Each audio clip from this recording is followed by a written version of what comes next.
अकेली। आज स्कूल से आने के बाद न जाने क्यों उसे सूने मकान और बंद कमरे में घुटन हो रही थी। मम्मी पापा रोजाना की तरह अपने अपने काम पर गए हुए थे। उसने इस घुटन से उबरने के साथ ही बगल वाले बंगले का जायजा लेने की दृष्टि से बालकनी का दरवाजा खोल दिया। बालकनी में आकर ठंडी हवा के झोंकों से सराबोर होकर उसने कुछ चैन महसूस किया। तभी उसकी नजर अचानक उसके घर तक फैले बगल वाले बंगले में एक बूढ़ी औरत पर पड़ गई। उसने इतने दिनों में पहली बार उस सूने बंगले में किसी को देखा था। सफेद साड़ी में लिपटी, रुई की तरह सफेद उलझे बालों में वो नंगे पैर ही बंगले के बड़े बगीचे में अमरूद बीनती बीनती उसके मकान तक आ पहुंची थी। उसने बड़ी निरीह नजरों से उसे देखा। मुंह ऊपर उठाए हाथों में अमरूद लिए उसे एकटक देखने लगी तो अनायास ही डर गई। वो बालकनी से झट से कमरे के अंदर से चिटकनी लगा ली और जोर जोर से धड़कते दिल को थामे कमरे की खिड़की पर आ गई। मम्मी स्कूल गई हुई थी और पापा ऑफिस। अकेली होने के कारण वो बहुत घबरा गई, मगर हिम्मत करके खिड़की से उसने बुढ़िया को देखा। बुढ़िया हाथों में अमरूद थामे मायूस सी कुछ देर यूं ही उसकी खिड़की की तरफ टकटकी लगाए देखती रही। फिर बगीचे से सूखे पत्तों को पैरों तले रौंदती हुई बंगले के गेट की ओर बढ़ गई।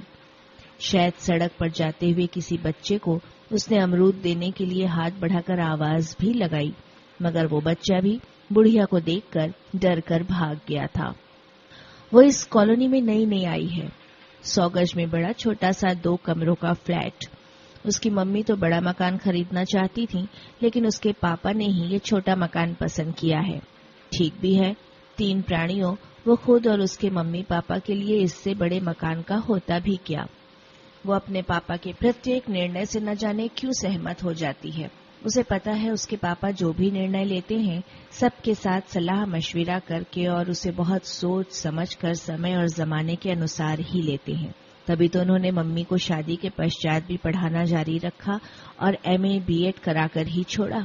यही वजह है आज मम्मी भी स्कूल में अध्यापिका के पद पर नौकरी कर रही हैं और परिवार को कोई भी आर्थिक समस्या नहीं होती।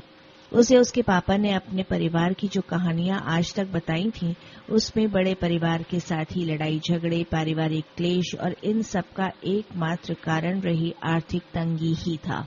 हो सकता है पापा ने इन सब बातों से ही सीख लेकर परिवार केवल उस तक ही सीमित रखा, मगर उसे अकेलापन न जाने क्यों खलने लगा है। विशेष तौर से तब से जब से वे इस कॉलोनी के नए मकान में आए हैं और जब से उसने घर तक फैले बगल वाले बंगले में उस बूढ़ी औरत को अकेले घूमते देखा है। बुढ़िया का बंगला क्या, हवेली थी, करीब 10 कमरों और बड़े पोर्च वाली हवेली, और उसके चारों ओर फैला था ऊंचे ऊंचे कचनार, बेल और अमलतास के पेड़ों का जंगल। बंगले के चारों ओर ऊंची दीवारें और पोर्च के ठीक सामने एक लोहे का ऊंचा मगर बहुत पुराना गेट। बंगले की पुताई शायद 20 वर्षों से नहीं हुई होगी, इसलिए दीवारों का रंग तो क्या सारा प्लास्टर तक उधड़ चुका था। पेड़ों के बीच उगाई झाड़ियां और घास, सब कुछ मानो उस बुढ़िया के सफेद बालों के जंगल सा।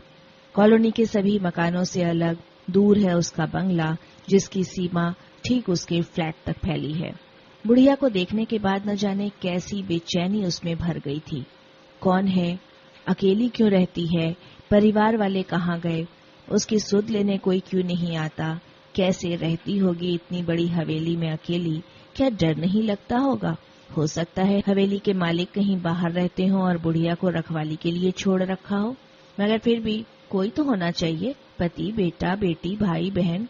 वो जितना उस बुढ़िया के बारे में सोचती उतनी ही जिज्ञासा, उतने ही प्रश्न उसके मन मस्तिष्क में छा जाते। दूसरे दिन उसके स्कूल से आते ही उसके दिमाग में बुढ़िया का ख्याल कौंधा। न जाने कैसा अजीब खिंचाव महसूस करने लगी उस बुढ़िया में, एक अजीब जिज्ञासा, एक अजीब रिश्ता।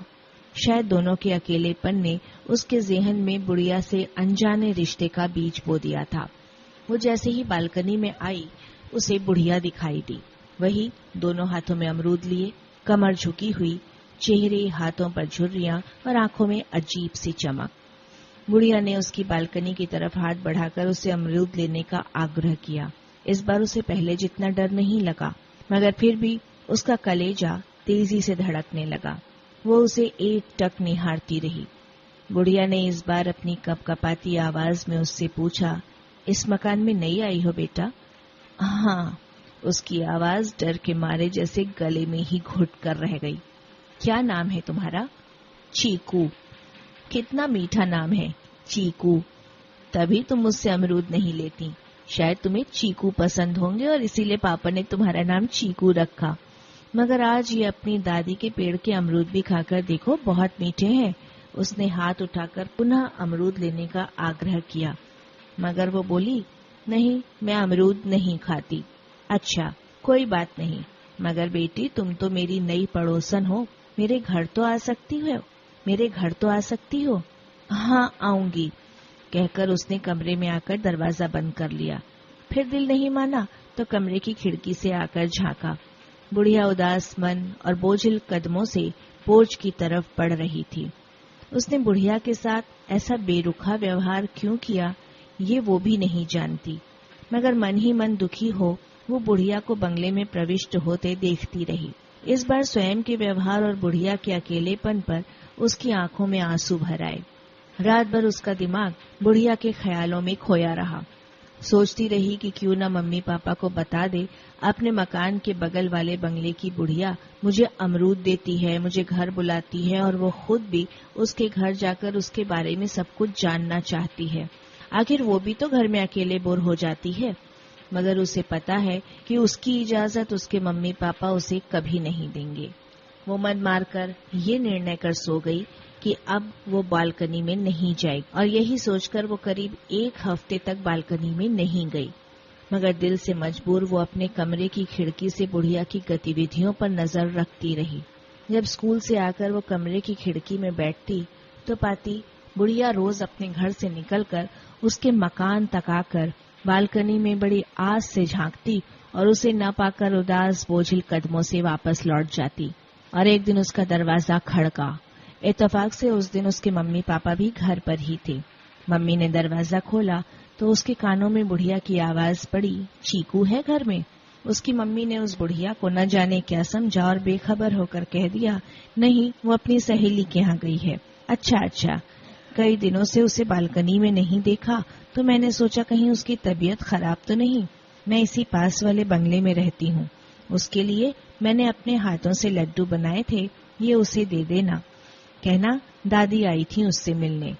उसकी मम्मी ने न चाहते हुए भी लड्डू ले लिए और अच्छा कहकर दरवाजा बंद कर दिया, और वो चाहते हुए भी मम्मी से कुछ न कह सकी। मम्मी ने लड्डू रसोई के आले में रखते हुए उससे पूछा, कौन है ये बुढ़िया? तेरा नाम भी जानती है और तेरे लिए लड्डू भी लाई है। ऐसे किसी को मुंह मत लगाना और न ही किसी की दी हुई कोई चीज खाना। आजकल जमाना बड़ा खराब है, कहते हुए अपने कामों में व्यस्त हो गई थीं। दूसरे दिन स्कूल से आते ही लड्डुओं का ख्याल आया। मम्मी की बातों को दरकिनार कर उसने एक लड्डू मुंह में डाल लिया। कितना स्वाद, कितना प्यार और स्नेह था बुढ़िया के उन लड्डुओं में। और कुछ दिन बाद ही बुढ़िया ने बंगले से बाहर निकलना बंद कर दिया। वो खिड़की से बुढ़िया के निकलने का इंतजार करती, मगर वो 3-4 दिन तक बाहर दिखाई नहीं दी। दिन उगता और ढल जाता। एक खालीपन उससे अंदर ही अंदर कचोटने लगा, और एक दिन स्कूल से आने के बाद उसने बुढ़िया के यहाँ जाने का फैसला कर ही लिया। बंगले के बड़े गेट को धीरे से खोलकर वो अंदर दाखिल हो गई। तमाम झाड़ियों पेड़ों को पार कर वो पोर्च से अंदर बरामदे और फिर कमरे की ओर बढ़ी। उसने देखा बुढ़िया एक पलंग पर दरवाजे की तरफ करवट लिए लेटी थी। उसे देखते ही बुढ़िया की आंखों से आंसू ढलक पड़े। कांपती आवाज में बोल पड़ी, मुझे पता था तुम जरूर आओगी, इसीलिए मैंने दरवाजा खुला रखा था। 3-4 दिनों से मुझे बुखार आ रहा है, सो बाहर ही नहीं निकल पाई। बुढ़िया कहती जा रही थी और वो उसके पलंग पर पैरों के पास बैठी रोती जा रही थी। न जाने कौन सा रिश्ता उसे रुला रहा था। बुढ़िया का ध्यान उसकी ओर गया तो वो बोली, अरे पगली, रो क्यों रही है? मैं मर थोड़े ही गई हूँ। बुखार हुआ है, थोड़े ही दिनों में उतर जाएगा। मगर दादी, तुम अकेली क्यों रहती हो? क्या परिवार में तुम्हारे कोई नहीं? कैसे पकाती हो, कैसे खाती हो, हारी बीमारी में कैसे अपने आप को संभालती हो? ये सोच सोच कर मैं मरी जा रही हूँ। क्या तुम्हें देखने वाला इस दुनिया में कोई नहीं? उसने सुबकते हुए कहा। बुढ़िया एक पल को खामोश बंगले की ऊंची छत को घूरती रही। फिर उसने कहना शुरू किया, सब कोई है सिवाय उनके। वो तो भरा पूरा परिवार देखकर फूले नहीं समाते थे। 6 बच्चे थे इस घर में। किलकारियों से सारी हवेली गूंजा करती थी। वो यही कहते थे, अरे भाग्यवान, इतने बच्चे हैं, बुढ़ापा आराम से कटेगा। 4 बेटों की 4 बहुएं, 2 दामाद, मगर उन्हें क्या पता था कि किस्मत में क्या लिखा है। एक दुर्घटना में मृत्यु होने के बाद एक एक करके सब विदेश चले गए। थोड़े समय के बाद अपनी अपनी बीवियों को भी साथ ले गए। बेटियां आती रहीं, फिर जैसे जैसे उन्होंने देखा कि बुढ़िया हाथ पैर हिलाने लायक भी नहीं रही, कहीं उन पर बोझ न बन जाए, सो उन्होंने भी किनारा करना शुरू कर दिया। फिर आंखों में भर आए आंसुओं के सैलाब को अपने दुपट्टे से पोंछती हुई एक दीर्घ श्वास छोड़कर बोली, अब कई सालों से कोई नहीं आता।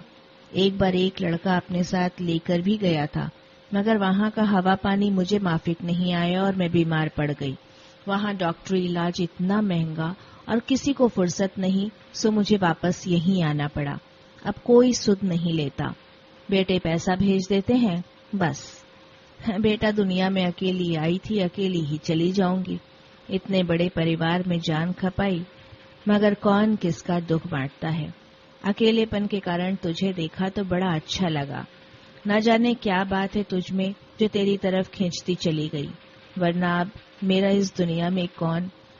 कहते कहते बुढ़िया की आंखें दुख और बुखार से पथरा सी गईं। उसने उनके आंसुओं को पोंछते हुए कहा, दादी, तुम अकेली नहीं हो, मैं हूँ। मैं आऊंगी तुम्हारे पास रोज। कहते हुए बिना कुछ कहे अपने आंसुओं पर नियंत्रण पाने की नाकामयाब कोशिश करती हुई वो बंगले से निकल गई। आज उसे अपने अकेलेपन का कोई दुख नहीं था। शायद उसके पापा ने सही निर्णय लेकर ही इस पृथ्वी पर ज्यादा औलादों का बोझ नहीं लादा।